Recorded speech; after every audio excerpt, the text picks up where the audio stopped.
तहसीन पूनावाला, क्या क्या राहुल और अखिलेश की जोड़ी इस बार आपको लगता है कुछ कमाल कर पाएगी? पहले भी देखा है हमने उनका कमाल। रूबिका जी, अव्वल तो आपको और घर में सभी को रमजान मुबारक। आपको मेरी भी। शुभकामनाएं। आप प्लीज लियाकत साहब को जरूर देना। दो चीज रूबिका जी, बिल्कुल उत्तर प्रदेश और की जो माननीय मुख्यमंत्री है वो 5 बार मिले मोहन भागवत जी से, लेकिन ये जो मीटिंग है ये इसलिए हो रही है क्योंकि बीजेपी का जो उत्तर प्रदेश का यूनिट है इसमें जो दरारें हैं ये सब जानते हैं। इनके विधायक एक दूसरे के साथ इनकी बनती नहीं है, उप मुख्यमंत्री की माननीय मुख्यमंत्री के साथ बनती नहीं है, और जो एक फॉरवर्ड कास्ट है वो माननीय मुख्यमंत्री के खिलाफ हुआ है क्योंकि वहां पर भी उनको लगता है कि माननीय मुख्यमंत्री पक्षपात कर रहे हैं।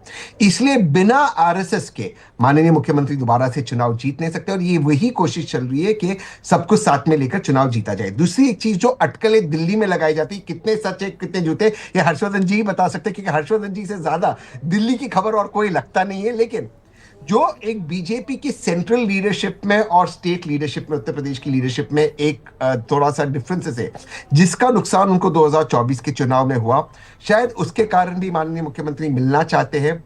और हम जानते हैं कि इस वक्त जो अखिलेश यादव जी के नेतृत्व में विपक्ष काम कर रहा है उत्तर आप तो प्रदेश में। खुलकर कहने के आदी हैं, आप क्या कह रहे हैं? मैं खुलकर कह रहा हूं माननीय गृह मंत्री और योगी आदित्यनाथ जी के बीच में, और उन जो दोनों के बीच उनके में कैंप से बृजभूषण योगी शरण सिंह जी आदित्यनाथ इस और कैंप अमित में, शाह के बीच में और समन्वय नहीं बृजभूषण है। शरण सिंह जी, निशिकांत दुबे जी कौन से कैंप में, बाकी कौन से कैंप में, सब लोग जानते हैं। हाँ। लेकिन सवाल यह है कि आज उत्तर प्रदेश के लोग विकल्प कहां देखते हैं?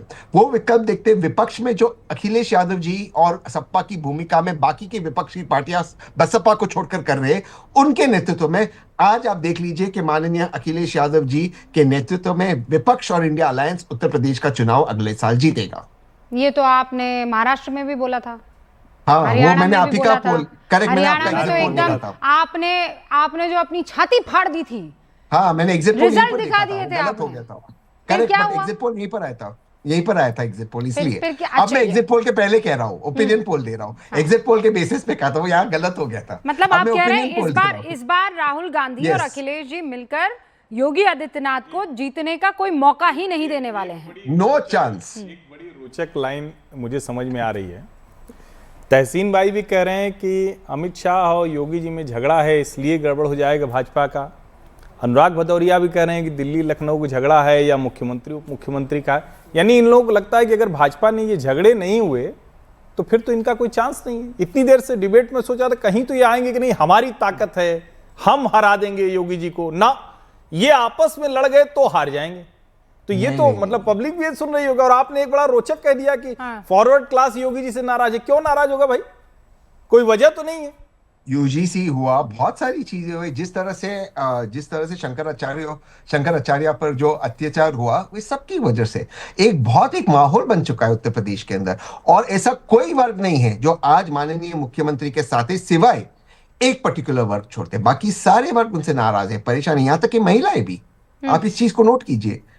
उत्तर प्रदेश का पार्टिसिपेशन लेबर फोर्स में, इकोनॉमी में घटा है, बढ़ा नहीं है। ये जरूर है कि उसका जीडीएसपी बढ़ा है, पर वो तो पूरे भारत का बढ़ा है। लेकिन क्या जो पूरे भारत का बढ़ा है, क्या उसी रफ्तार से उत्तर प्रदेश का बढ़ा है? नहीं, पूरे भारत का ज्यादा बढ़ा है। महाराष्ट्र, गुजरात, तमिलनाडु, कर्नाटका, इन विकसित राज्यों से योगी जी के राज में यूपी वैसे तरक्की नहीं कर रहा है जैसे मोदी जी के राज में पूरा देश तरक्की कर रहा है। मैं राज्यों का कंपैरिजन कर रहा हूं, तो कांग्रेस में कर्नाटका, इंडिया अलायंस के तमिलनाडु, और महाराष्ट्र और गुजरात बीजेपी, मैं में इनका कंपैरिजन कर रहा हूं।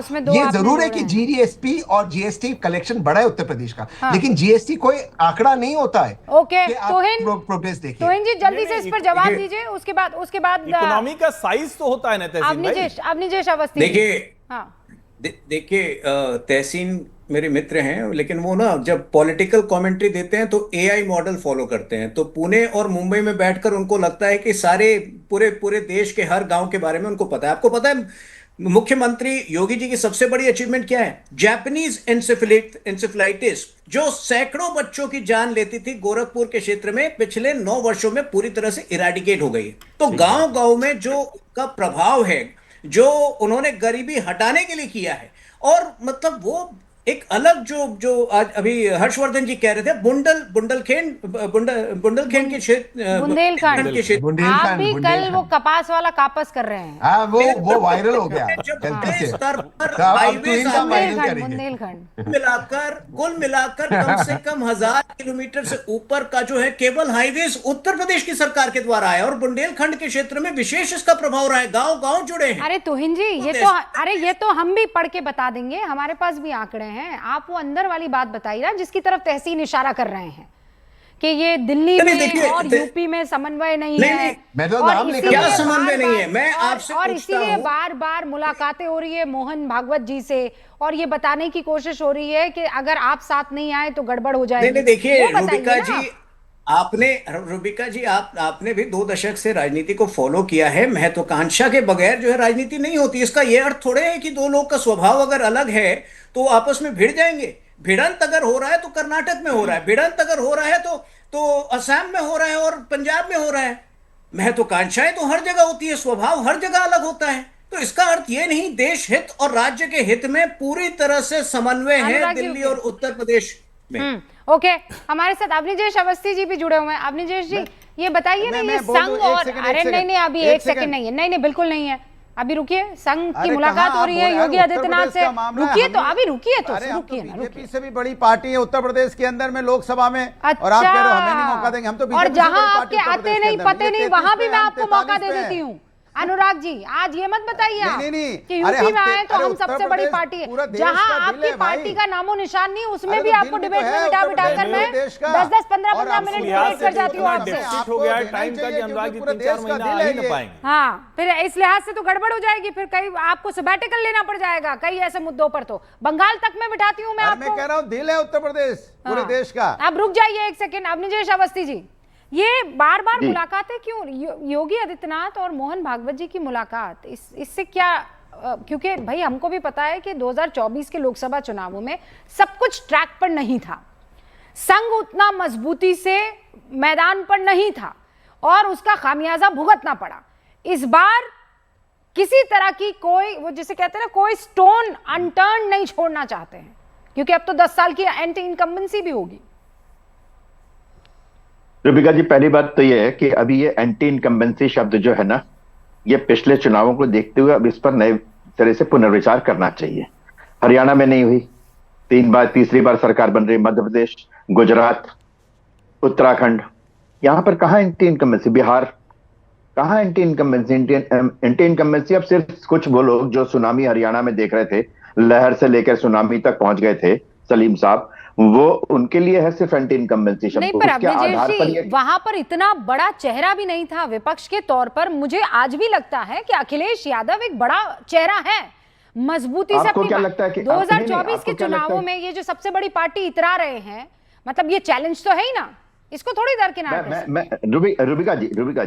रुबिका जी, क्या हरियाणा में आपको हुडा छोटा चेहरा नजर आ रहा था? क्या कुमारी शैलजा छोटा चेहरा नजर आ रही थी? नहीं, उसमें बड़ी हुडा जैसा तो राष्ट्रीय स्तर का नेता। लड़ाइयां खूब थी अवनीजेश जी। अब हो गई ना बात। अब मैं वही कह रहा हूँ, इस बात में कह रहा हूँ कि अभी हर्षवर्धन जी ने सही कहा, और मैं वही बात कहना चाहता था कि आप ये बताइए, जितने लोगों ने यहाँ पे अनुराग भदौरिया हो या तहसीन पूनावाला हो, इन्होंने क्या कहा कि वहां पर लड़ाई है जी, वहां पर लड़ाई है जी, वहां पर लड़ाई है जी, वहां पे आपस में उप मुख्यमंत्री और मुख्यमंत्री और केंद्र और राज्य के बीच में है। इस आधार पर ये बैठे हुए हैं, सिर्फ इस आधार पर बैठे हुए हैं कि हम उत्तर प्रदेश की सत्ता तक पहुंच जाएंगे। ये पहली बात। दूसरी बात, एक बड़ी साफ सी बात है कि जो अब जिस बैठकों की बात कर रहे हैं, सिर्फ उत्तर प्रदेश के मुख्यमंत्री नहीं, जीवन के, समाज के हर क्षेत्र के व्यक्ति से परम पूज्य सरसंचालक जहां भी जिस भी शहर में जाते हैं वहां पे उनसे उनकी मुलाकात होती है।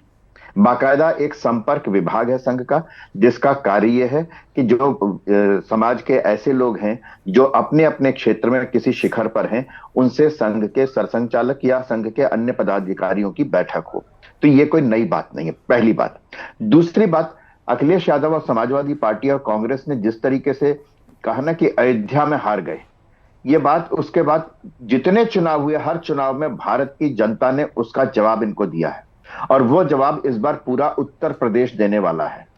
जिस अयोध्या के सांसद को लेकर के वो ट्रॉफी की तरह वो उसमें संसद में बैठने या जहाँ लेके जाते थे, क्योंकि ये जो कैनवस है ना, आप समझिए, मैं बार बार इस कैनवस पर जब भी कोई तस्वीर आप उकेरने की कोशिश करेंगे, मुझे 2024 400 पार वाला नारा और सिमट कर रह जाना बीजेपी का 240 तक, ये रहेगा। और ये क्यों हो पाया, ये आप भी जानते हैं, उत्तर प्रदेश में एवरीथिंग वाज नॉट फाइन, और इसीलिए हर चीज को उस लिहाज से, उस चश्मे से देखा जाएगा।